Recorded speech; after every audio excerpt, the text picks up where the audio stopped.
Hello, my name is Scott Mezgian, and today I'll be doing problem 51 of chapter 16. Earthquakes are essentially sound waves called seismic waves traveling through the Earth. Because the Earth is solid, it can support both longitudinal and transverse seismic waves. The speed of longitudinal waves, called P waves, is 8,000 meters per second. Transverse waves, called S waves, travel at a slower 4,500 meters per second. A seismograph records the two waves of a distant earthquake. If the S wave arrives 2 minutes after the P wave, how far away was the earthquake? You can assume that waves travel in straight lines, though actual seismic waves follow more complex routes. So the first thing to take note of is that we can assume that waves travel in straight lines. That means we can use concepts of um, motion from like physics 40A, basically. So if you remember this equation, oh, sorry, I am using the wrong tool. Um, V is equal to d over t, this good old equation. We're going to be using that for this because we're approximating the waves as just projectiles, like points that are traveling through space. Um, I've drawn this little graph to kind of explain what's really happening. We have the P wave traveling faster than the S wave, and we have that the change in time is 2 minutes between when the S wave arrives at the distance versus when the P wave arrives at that distance. So knowing that, we can write that our change in time is just when the S wave arrives minus when the P wave arrives. Um, we can also rewrite this distance or this velocity formula as, or in terms of t. So let's do that. So t is equal to d over v. Next, we can just plug in this into the time s and time p. So let's do that.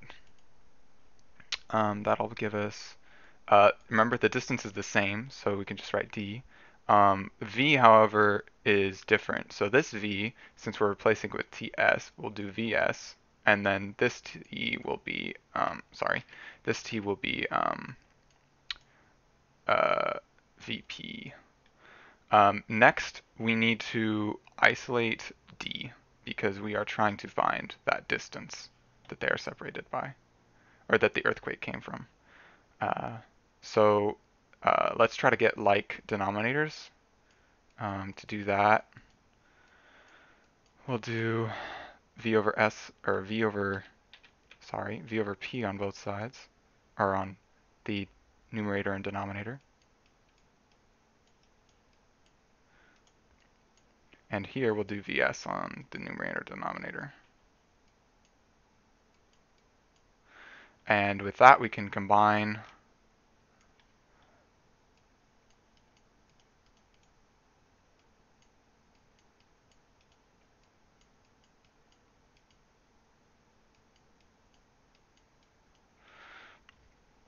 and then from there we can factor out a d.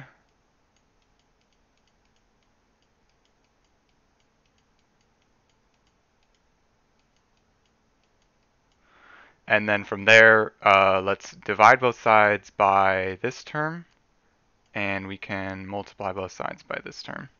And that'll give us d is equal to change in time times v1, v2 over,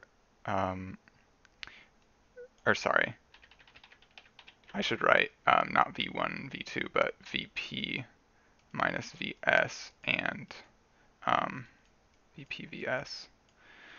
So now we can just plug in, and that'll give us, oh, and remember that although the problem gives us 2 minutes, we should use 120 seconds because of um, what's it called? We should use the correct units. Anyways, that'll give us quite a large number. It's around 1,000,000 meters.